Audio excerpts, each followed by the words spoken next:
yeah, obviously struggling a bit. Obviously the fatigue in the legs from the past few days already. There goes Moscon.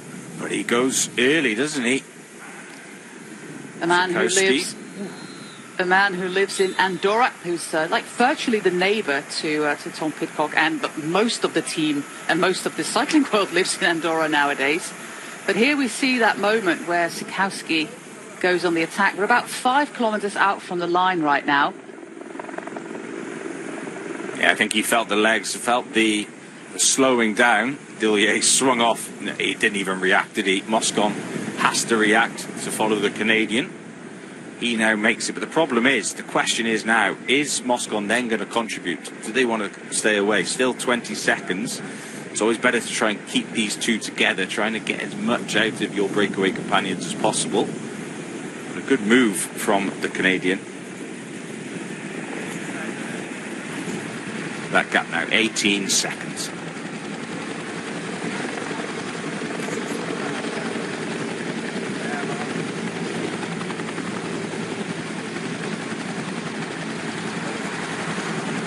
Here's a map of what you described before, John. These two right-hand turns, one just outside the Flamme Rouge and one at about 600 meters.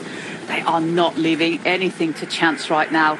It is up to the Canadian rider to chase down another Canadian rider. This is Pierre-André Côté of NSN. We have Ben O'Connor contributing to this chase as well for Jaco Alula. Of course, they have somebody like Luka Meskec to do sprinting, Patrick Gamper quite possibly. But yeah, it's Jaco Alula, unexpected to me, that is going to close down those final meters to our two leaders. Yeah, now 800 meters until the safe zone. So if there's any punctures or crashes in that final 3 kilometers, you get the same time as the front group. So that's good news if it happens, unfortunately, to those GC riders. But for the sprinters, they need to find their position, find their teammates. The breakaways still attacking each other, but you're now behind. You'll see the teams really start to get together and bring their sprinters into position. 3.5 kilometers to go, stage 5 of the UAE Tour. We're racing in Dubai. It took a little bit of time, about 20 kilometers, to get a breakaway on the road. Some of them, Evenepoel was in an early break today, but we ended up with 3 guys. Gianni Moscon for Rebel Bora Hansgrohe. Sylvain Dillier picked up all the points for the black jersey of Alpecin Premitech, and Nick Sikowski for the Pinarello Q36.5 team. And now at 3 kilometers to go, it is showtime for the sprinters. Groupama FDG hit the road there. Of course, they are encouraged by that 3rd place of Matteo Milan. And on the other side, we have the Ineos Grenadiers with Sam Welsford in position. The entire team is now leading out the man from Australia. Yeah, this is even though it seems crazy, doesn't it? Complete opposite sides of the road, 4 lanes between them. The one lead out from Groupama FDG United on the right hand side, the Ineos Grenadiers on the left. Look at the size of that gap. You can get a jumbo jet down the middle.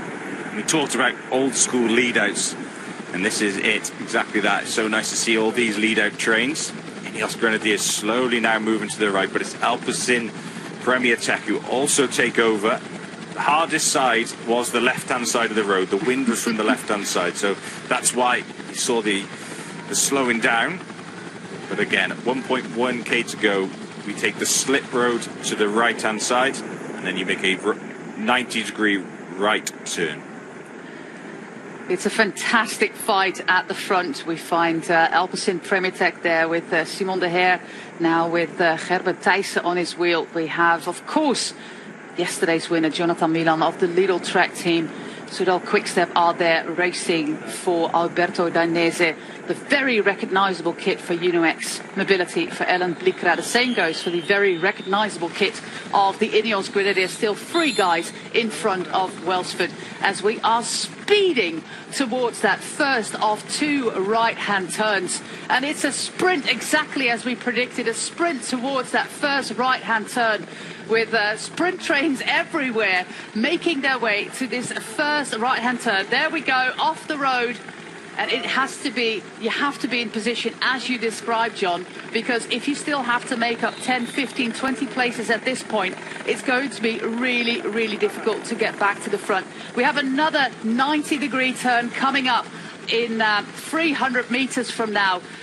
I don't see a very organized sprint. There is some shoulder barging going on there between Lotto-Intermarché and also XDS Astana trying to get Malucelli to the front.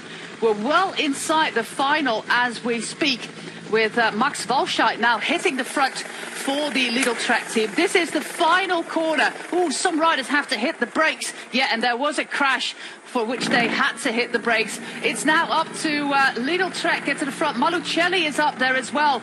Milan in third position on the wheel of Malucelli. Ethan Vernon is there. It is actually Milan on the wheel of Ethan Vernon at the moment. Mats Mikkelsen finds himself there. Whoa, they're going everywhere. And there the head bobbing starts for Matteo Milan. It's Malucelli getting to the front. It's Ethan Vernon. It's Jonathan Milan with the head bobbing. And he does it yet again. All the line. No, he does it yet again easily.